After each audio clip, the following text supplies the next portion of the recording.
But yeah, it's me, Gunner, and I'm player one today. I will take the player 2 spot, as that controller always has the nicest fingerprints on it. I'm OmegaVR, and I'm player 2.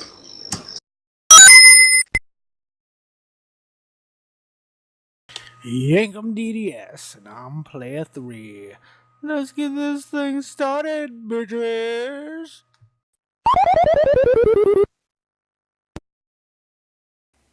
Hey, has anybody seen Arcadum? Oh, he's not here this week, so I guess I'm here.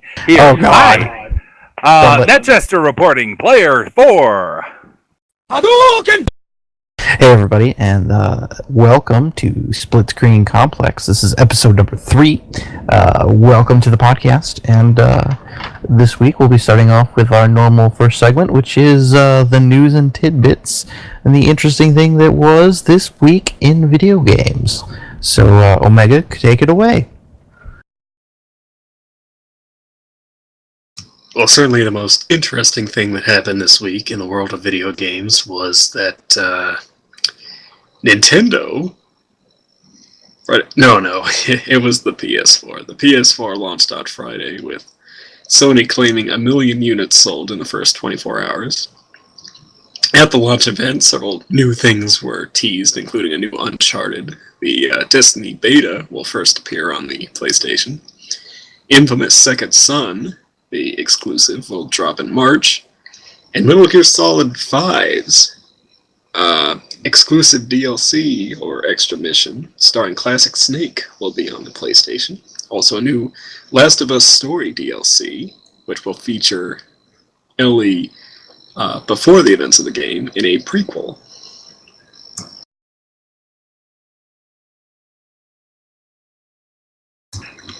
Perhaps she will realize not to get into acting. We're not talking about Ellen Page. We're talking about Ellie from The Last of Us. Oh, jeez. Now, unfortunately... Why aren't we talking about Ellen Page naked? Because it's not that kind of show. Speaking of unfortunate things, yes, it does appear that the PS4 does have some problems, at least some of them. There's a blinking blue light of death issue with several consoles that render it unusable. And apparently, while there are many fixes for some of the various errors you might encounter, so far it seems that the best fix for this particular error is simply to send it back. You know, go ahead, Gun.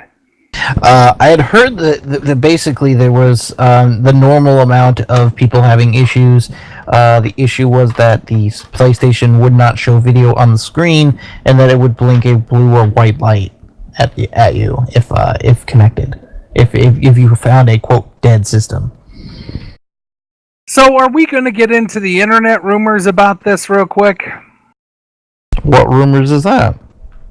Well, there were rumors that this might be a bit of sabotage, and the reason for that is because a bunch of high school students in China were forced for a graduate thing to get into a Chinese college to work at a Foxconn for a period of time. And for those of you who don't know Foxconn, it is a major electronics manufacturer in China that all the big name electronics outlets like Microsoft and Apple and Sony far more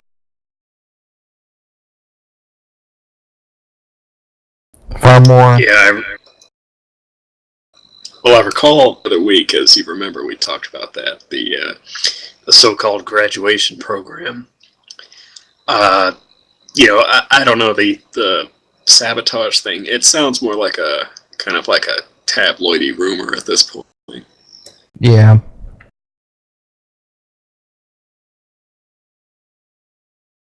It's too bad about the PlayStation, though, being, it happens all the time with consoles, I suppose, but, with all the issues, obviously everybody thinks about the Red Ring of Death with the Xbox, and that was a big deal, and certainly nobody wants that to happen again.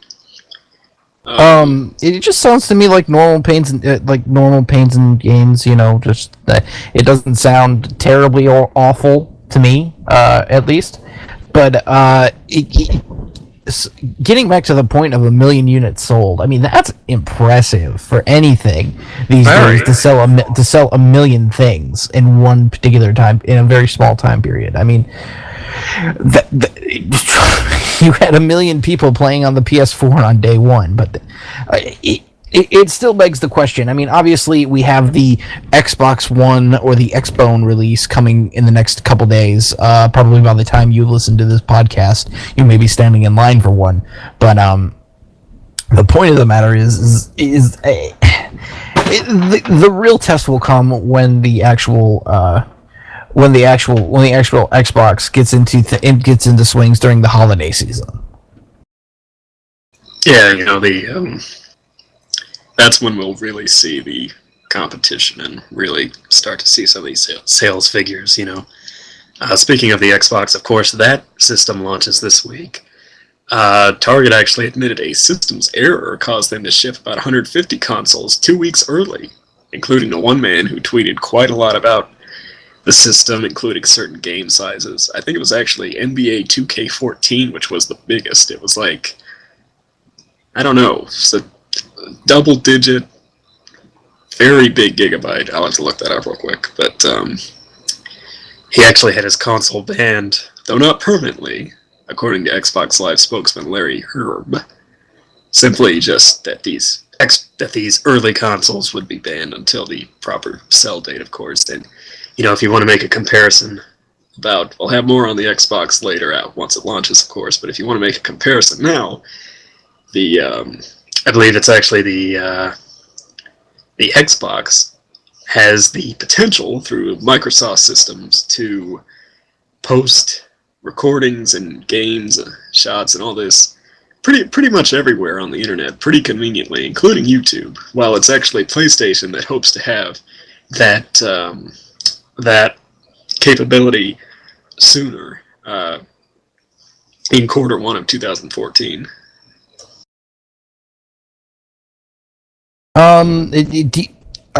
Okay, Omega. Which one are you going to buy if you're not if you were going to choose? If I was going to choose, which, you know, to be perfectly honest, I'm not going to buy either one. At least not in the foreseeable future, because I ain't got no damn money. But if I was going to choose, honestly, I think I would choose the Xbox simply because, personally, I'm a games gamer. You know, I play a lot of solo games. The bells and whistles, I mean, all that stuff is, you know, it's good. I mean, don't get me wrong, it's not like I hate it. But at the end of the day, it's games is most important in my gaming console. And the fact of the matter is, despite all the horrible PR that they did leading up to it, the Xbox simply seems to have more enticing games.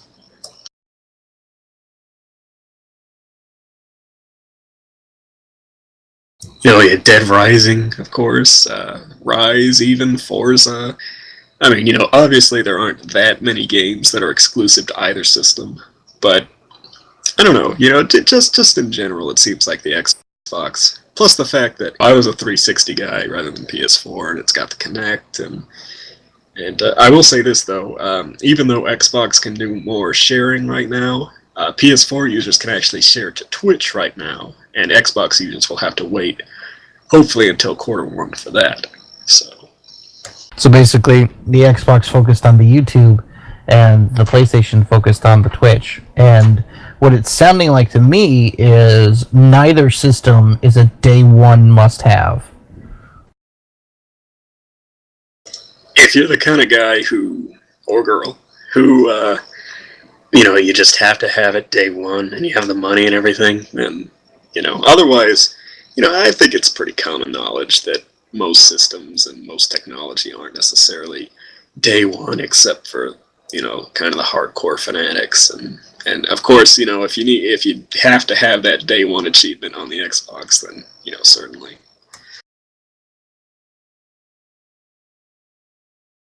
It sounds like if you're wanting to stream your games, though, then the PlayStation would be the better choice. because if it streams to Twitch easily enough, then you've already got Twitch and YouTube, because you can set Twitch, your Twitch TV account, to just put any videos you stream there on your YouTube account. So you don't even need the PlayStation to connect to your YouTube account. You can just upload or stream to your Twitch, and it'll go on your YouTube anyways. Yeah, I think that's actually a way around it, but I think the point they're making basically with the Xbox is through the Microsoft sharing systems. It's a lot easier to put it kind of wherever you want instead of you have to go through Twitch to YouTube. Although it should point out that kind of stuff does use an Xbox Gold account. Of course, if you're sharing stuff in the first place, then chances are you're going to want an account anyway. And now accounts are pretty much mandated on PS4. Pretty much. I mean, that's kind of the law of the land now when it comes to internet and things like that. So we'll have more on the Xbox, of course, launches, but last weekend was actually BlizzCon, and among some of the highlights were new footage of the Heroes of the Storm game, the new online battle arena featuring characters from StarCraft, Warcraft, and Diablo, and the announcement of the next World of Warcraft expansion, which is Warlords of Draenor. I hope I'm saying that right. I'm not a big Warcraft guy, but it will feature time travel to settings and characters from the original Warcraft games, which I have played, including upgradable player garrisons and a new level 100 cap. So they're finally getting to level 100 on the World of Warcraft. There was some debate, wasn't there, on World of Warcraft actually going free to play? I think they had thought about it, but I'm pretty sure the World of Warcraft community probably shit all over that, because anytime a game is free to play, basically that's nothing more than an excuse to nickel and dime gamers to shit for little bits and pieces and items and things that make the game not suck. I mean, you can play for free on those games, but you're at an extreme distinct disadvantage to those who have a little extra money to go out and buy that awesome sword. Plus the fact, once you go free to play, anybody can just hop in. Long as they have, the capability. And a lot of free-to-play games, it's, there's really no limit necessarily on people who bother you. You know what I'm talking about. MMO yeah. But, I don't know. The other thing that potentially might excite me is the new online battle arena game, but I'm tepid on that at best. Yeah, I really don't know that much about the Blizzard mythos to really get super excited about it. But like I said, I have played the original Warcraft games, the real-time strategy and all that, so it is kind of neat that they're going back to that. And that's what would get me excited, is a new just Warcraft. Well, plus the fact they have these garrisons in World of Warcraft now, so that's basically what you're doing. You're building a base with slaves that go out and do your bidding and collect resources for you and things like that, which is basically what you do in the real-time strategy too.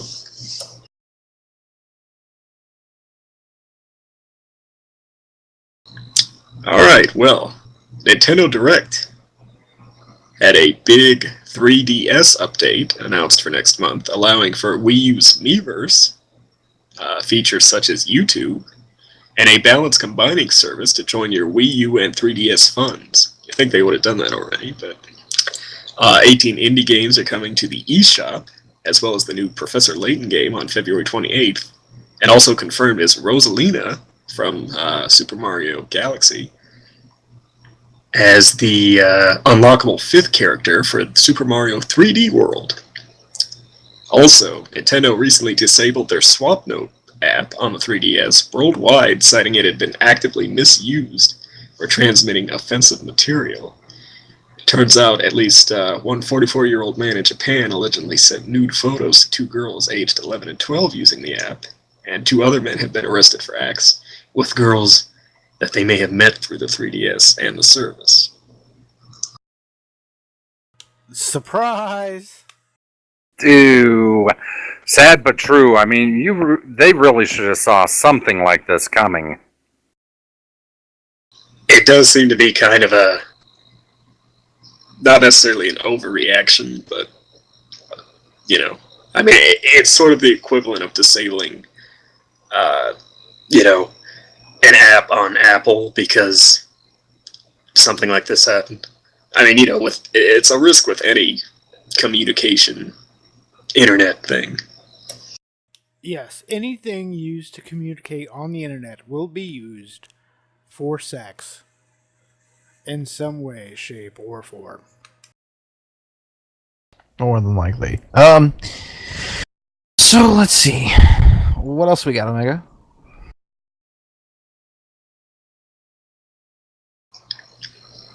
Well, in Canada last weekend, the Best Buy and Future Shop stores offered a free copy of, you might have heard about this, Assassin's Creed 4, Battlefield 4, or Call of Duty Ghosts to anyone trading in any Xbox 360 or PS3 game. Now, this was done to promote their own in-house trade-in systems, which apparently don't get used very often, but as you can expect, lines were very long, and one store ran out of all 3 games in about 45 minutes. So I know a few people who actually went and did this, and they really were taking any game as long as it was sealed and had a box and a instruction manual and everything. I mean, we're talking games from 5 years ago. We're talking, I think somebody actually traded in one of those Burger King games they gave out for a while. Ew. That's Nice. crazy. Sneak King. Ugh. Create a system, it will be exploited. Of course, this was only in Canada, so, if it had been in the United States, I think there would have been mass panic like the time Oprah gave everybody a free meal at Kentucky Fried Chicken. Say what now? Back when KFC debuted their grilled chicken, through Oprah and her website, you could print a coupon for a free meal of it. And needless to say, several places ran out. There was a lot of angry folks and things of that nature. I only knew about the free cars. I didn't know about the free birds.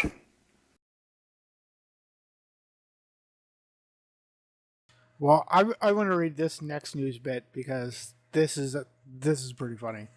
So the last 300 stores that Blockbuster owns in the U.S. will be closed by January.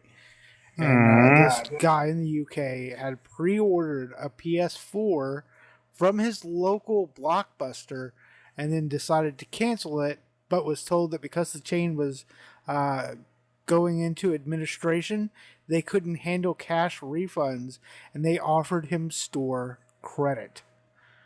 So this guy sat outside with a sign and a megaphone in protest, and within the next 30 minutes, he had his refund. What in the world would possess someone to order a PlayStation 4 through Blockbuster Video? Well, we talked about this the last show. It's pretty wild that this guy would actually do this, but I'd like to actually focus on the fact that the decline in death the chain video rental store. I remember growing up as a kid, and going to Blockbuster was like one of the more profound experiences that you'd have, where you'd walk in and it was every game, it was every movie, and they were all in these big clunky boxes that you'd be able to take home for a ridiculous amount of money. And I mean, that's how I played. Let's see here. Zelda 3: Link to the Past. I mean, for the first time, it was through Blockbuster, and obviously, I mean, we have Redbox, and we have other automated sources like that where you can still rent movies from. But those are in like grocery stores and Walmarts and stuff like that, and that's a completely different experience than walking into a store and purchasing these things. I guess Blockbuster will go on the rack in my nostalgia, right along next to Discovery Zone and Chuck E. Cheese, I suppose. Sad but true. I mean, I ordered most of my VHS tape anime collection through Blockbuster. Hell, the entire run of Robotech, for crying out loud, I got through that store. And the nearest Blockbuster is 100 miles away from me, for crying out loud. So, yeah, as a guy who lives in a town with little of nothing, going to a bigger town that had more stuff like a Blockbuster and, getting everything they had on sale and special ordering stuff, before the days of the internet, which many will say was prehistoric ages, but it's just sad to see a lot of businesses fail, even something that you thought was going to be around for a while, like Blockbuster. Certainly, Blockbuster memories, I tell you. I don't just remember getting games, but systems from Blockbuster. I remember the big, hard plastic black briefcase that they would come in, and the foam inside that they were all set inside. I remember when they rented VHS decks, yes. I think, I'm sure there was more than one, but the one that stands out to me is I remember renting a Virtual Boy from Blockbuster. Yes. You're kidding me! Sorry, I nostalgia so hard right there, because I also rented a Virtual Boy, and to this day I have migraines. Because who the hell was going to buy one, really? But, and I mean, that's what it was. You'd spend. I don't even know how much it was. My childish mind couldn't fathom how much it was to maybe like $20 a week or something. I don't know. But yeah, there was that. There was the games. I remember, N64 was a big boom period for Blockbuster. I remember running things like WCW versus NWO, and and you'd always want to get that one copy that you had all of your saved guys on too. Yeah, or you'd start playing on somebody else's old copy, and you'd wonder why, the name would be like Dix or something. Obviously, you would know why later, but like in my 7-year-old mind was, who's Dick? Well, somebody had made The Undertaker on my WCW game, and I thought, for some reason, The Undertaker was with WCW, I guess, because somebody had created him. I also remember a big promotion when Pokemon Snap came out. They had these machines, and for those of you who don't remember this, it was a promotion where you were to get the highest score in Pokemon Snap, and if you got the highest score in Pokemon Snap, you were invited to win like some really special edition stuff. A friend of mine actually won. He was picked to be one of the top tiers because apparently what happened at the end of that promotion was like 10 or 12 people made the exact same picture essentially, and it turned into an essay contest about why they wanted to win or something like that.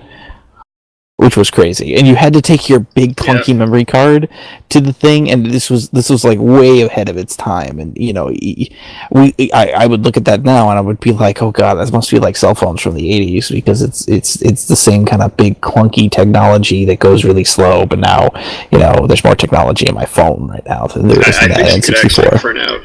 You could actually print out your photos too, couldn't you? Yeah, I think so. Oh god. Dating ourselves.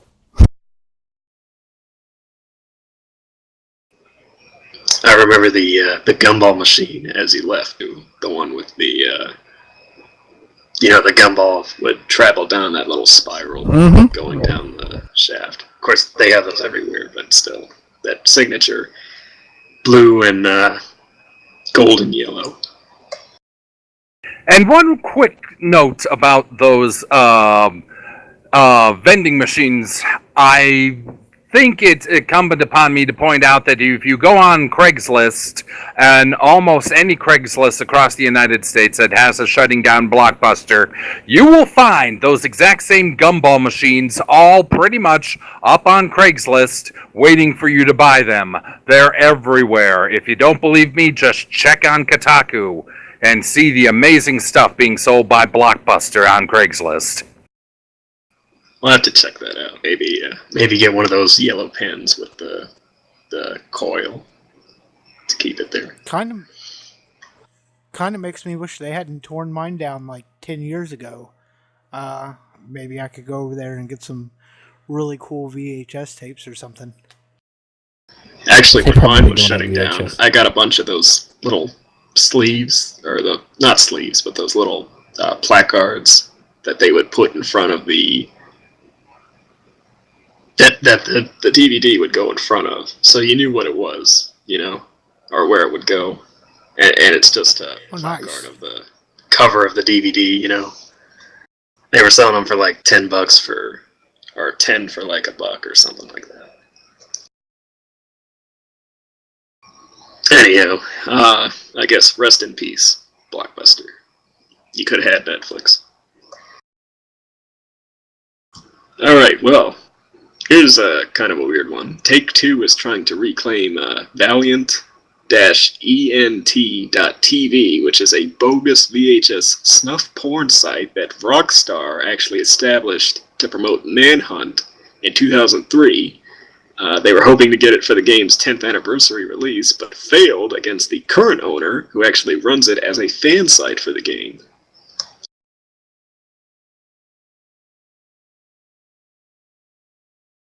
One case where they're not curb stopping a cyber squatter. I find that fairly fascinating.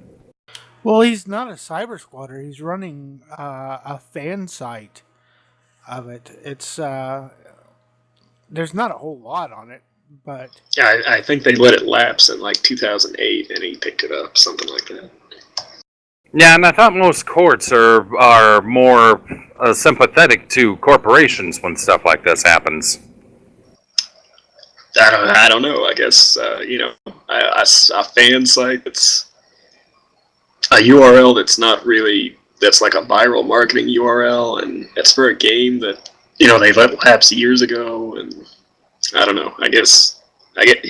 He seems entitled to it, Absolutely. What else we got, Omega? Well, let's wrap it up here, because unfortunately, a little bit of bad news. You may have heard that South Park: The Stick of Truth was officially delayed for a third time until March, a year after it was actually supposed to have been released by THQ until they went under. Although, Ubisoft dropped the Uplay Passport Online program, providing online play to future games, new or used, at least for Assassin's Creed 4, Black Flag. Such a shame about that. And that game, they released some gameplay of it, and it actually looks really fun. And I think a quote from Matt or Trey, one of them, Matt or Trey, said something like,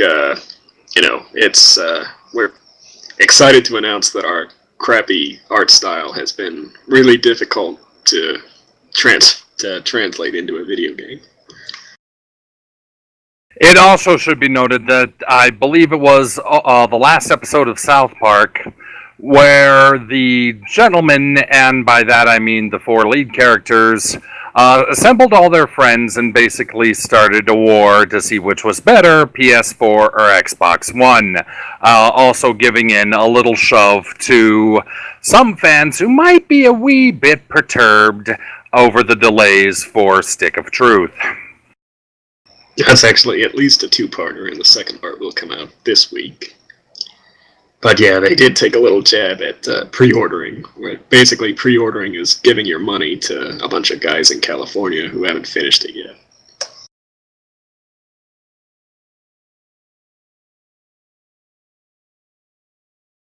Right.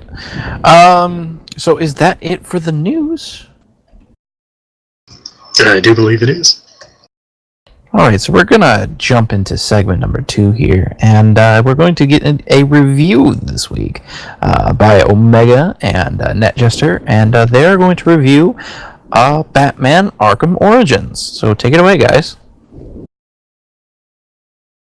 Indeed, Arkham Origins, the third game in the Arkham universe of games. This one was actually developed by, I believe, a different studio than Rocksteady up in Canada. I can't remember the city off the top of my head. But well, it's Warner Brothers Montreal. I see, thank you. So, you know, there were some concerns. We'll get into that. Basically, the plot of this particular game is that Bruce Wayne has been Batman for about 2 years now.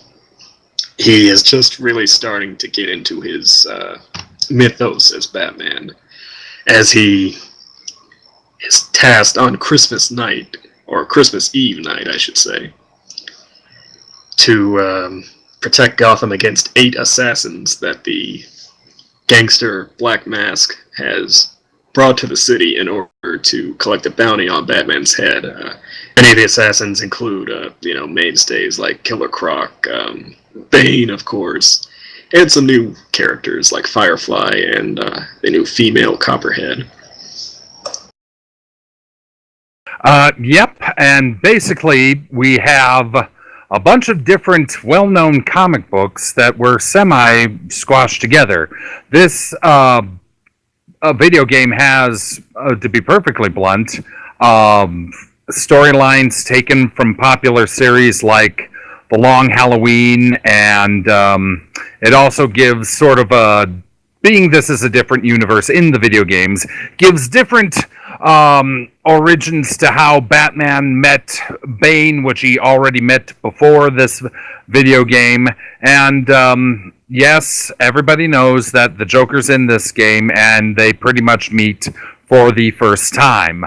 I'm not going to spoil those amazing circumstances because I did not see it coming the way it happened until it happened. But either that means I'm completely stupid and don't follow video game plot lines well, or I wasn't expecting him to go that route, and I wasn't, so that was a big, good surprise for me.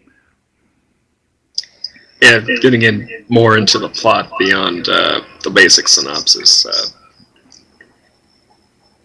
Basically, you have a lot of comic fans might not necessarily get into the whole plot of it. There's a lot that you kind of have to accept.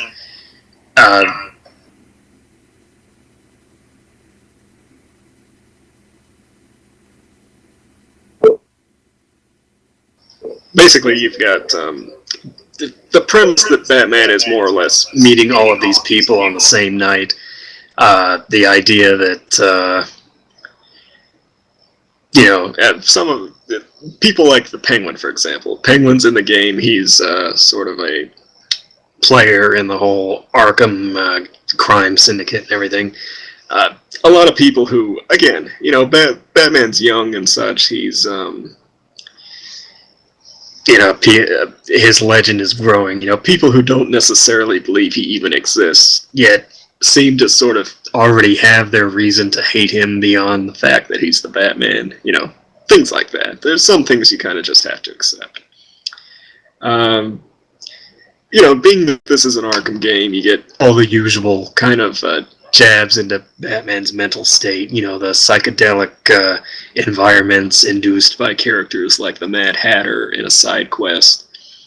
The not so subtle jabs at how he became Batman. Of course, his parents dying and his insecurity as far as whether he's really doing the right thing, particularly when it comes to Gotham PD, who the young new Commissioner Gordon, who of course treats him as a vigilante and sets the corrupt SWAT upon Batman. And you basically kind of have to believe that every cop except Gordon in Gotham is corrupt to sort of accept Batman bashing their heads in whenever he needs to. How is the gameplay as it compares to City or Arkham Asylum? Gameplay, I feel, is more or less the same. I mean, you've got, of course, the classic beat 'em up system is back, the free flow focus mode. There don't seem to be too many great improvements. I will say that countering seems to matter a lot more.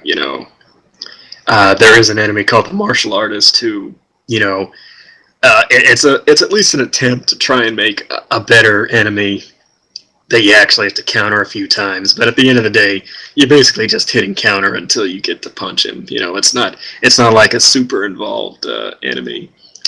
And speaking of enemies, let's enemies, face facts. Yes, I know where you're going. By all means, I was about to go there myself. The boss battles, yes. Especially one particular boss battle. You want to take this, or should I? Well, let's just say. Now, obviously, with eight assassins, there are 8 opportunities to fight them. Unfortunately, they decided to put one of the hardest, most frustrating boss battles about 90 minutes into the game. Really, pretty much the first real challenge you have with the 8 assassins is none other than the infamous, and I'm sure a lot of people know this by now. Really? Yeah, don't spoil it. Okay, anyway, we have an assassin who has been one of the mainstay baddies in the DC universe for years, and you basically have to counter his every move, but not just counter. You must do the counter at the exact time the game tells you. You can't cheat it a little bit before. You can't fall asleep and do it the scant 2 seconds you have to press the button. You must do it at the right time, or you will get your bat butt handed to you by this guy. And it is not fun when you do this over and over again for like 20 or 30 times. Honestly, I think I had spent as much time as I had played the game up until that point. I think I spent trying to beat this boss. I mean, I'm not saying it's a horrible boss battle. I'm not saying that, I've read reviews where people have, it just wasn't a problem for them. And, different strokes. But the fact of the matter is, basically why this battle is so frustrating is you do have to counter quite a lot. And sometimes counter just doesn't work. If you counter at the wrong time, you get hit. Sometimes you'll try to punch, and you get hit for no reason. And it's uncounterable. And that kind of sets the tone for the rest of the boss battles in the game. With so many assassins, they tried to make things kind of more unique. They're even quoted as saying they heard us, they liked the Mr. Freeze boss battle from Arkham City, and they wanted more battles like that.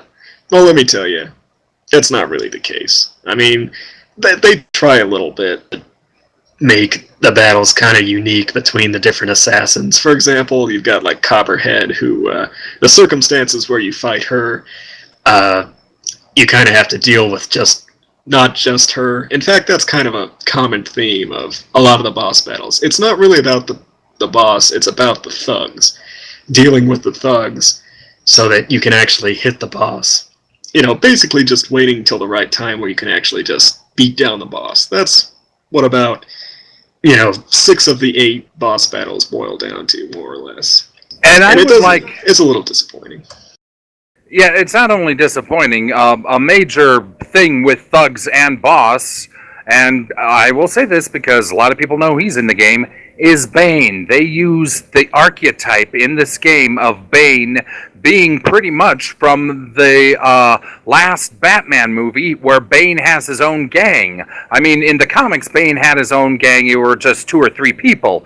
This is the Bane army that attacks Gotham in the last straight-up true-to-life Batman movie. Who was the director of that? Nolan, of course. In the Nolan-verse, so to speak. Not that he's wearing the Nolan mask, but, that goes back to some plot issues where basically, it's like Bane, again, he's kind of meeting Batman for the first time, supposedly, but he already has this motivation to eliminate him. And, of course, beyond the assassins, you'll also encounter different people. I mentioned Mad Hatter. And, of course, everybody's favorite pale-faced, bony, freakishly acting person, Ellen Page. I mean, the Joker. I thought you were going to suggest her for a second there. Oh, cute, yes. But, basically, you don't, when it comes to the boss battles, you don't need to spam the boss with all the random thugs, So, that's an issue we have, but that's different strokes for different things. I'll tell you this, beyond fighting and boss battles, the actual universe, the city seems bigger than in Arkham City, although I tell you, it's basically split into 2 different islands. There's New Arkham and Old Arkham. New Gotham and Old Gotham. And there's this big long bridge that you travel in between the 2 of them. So I don't know if it's really bigger because the map is bigger or because the bridge just kind of makes it bigger by default. You know what I mean? Right. Alright, so if you were guys to give it a rating on a 5, what would you give it? Oh, I would give this a solid 4.5 out of 5. It's really a great game, despite some things that do cheese you off about it. And it is worth it for Mr. Boney to sing the song he sings at the end credits, which is absolutely amazing and blew my mind.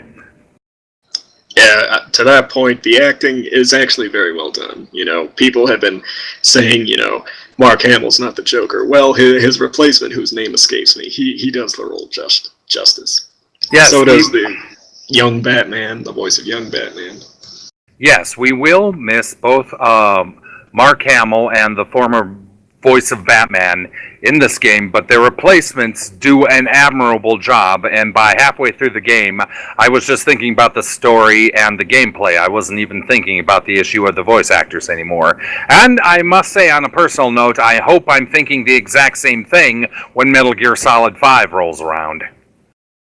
If you take the game, the sum of its parts, there are some disappointments, but overall, not a lot is new. The detective mode, it's basically just point and click where it tells you to. So, not really fitting for the world's greatest detective. But I tell you what, there's a whole lot to do. There's a lot of collectibles. There's a lot of, if you like the Riddler trophies, you've got Enigma challenges. They're basically the same in this game. There are a lot of baddies to beat up. There are a lot of side missions to go on. So if you take it by the sum of its parts, it's a pretty fair, decent, maybe even good addition to the Arkham universe, and I'd probably give it a solid 4.2468578 out of 5.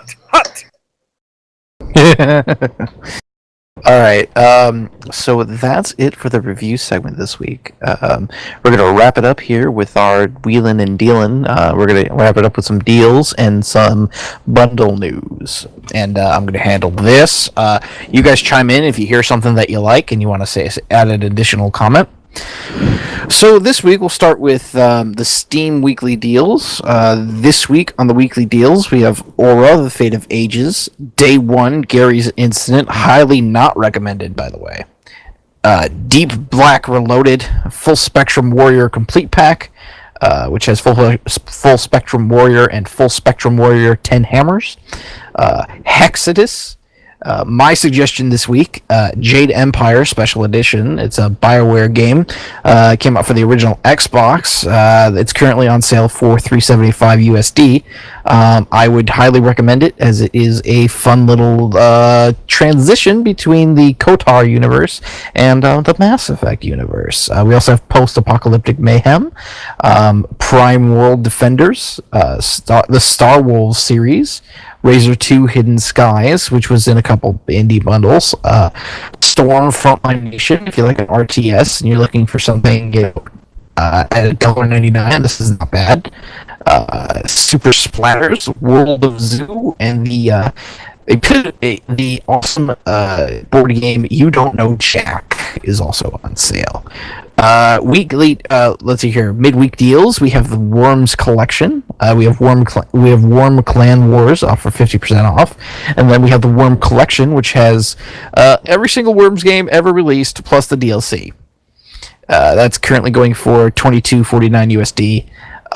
Worms games to me have been, kind of boring, to be honest. I mean, when you play one, you play them all. Essentially, I mean, the one that I would recommend getting would be either Reloaded or Armageddon, or Revolution rather, because both of those are pretty good. But the new one they came out with is Clan Wars, so you can check that out. And they also have Rise of Venice, 33% off at $26.79. It looks to me like this is a Port Royal game type thing. If you were to associate it with another game, I could be wrong. I know nothing about this title, so if you guys wanted to check that out, that'd be cool. We're gonna move on here to the website hugeseal.com. Now, if you remember, a yearly tradition for the Frozen Byte people is they put out this sale called the huge sale. They put out this tradition thing called the seal. A few years ago, it was like a raffle, and the year last year it was a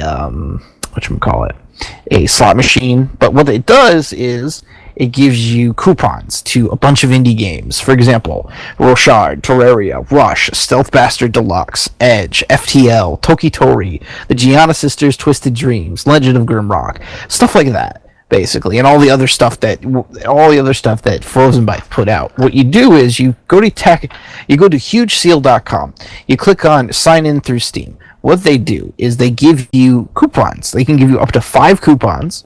And if you take the 5 coupons and you buy 3 of the games, you can get a game for free, which is actually really cool. And these are right around where normal Steam sale prices would be, and what you should expect for the upcoming winter sale. By the way, rumors on that is December 19th is the start of the sale.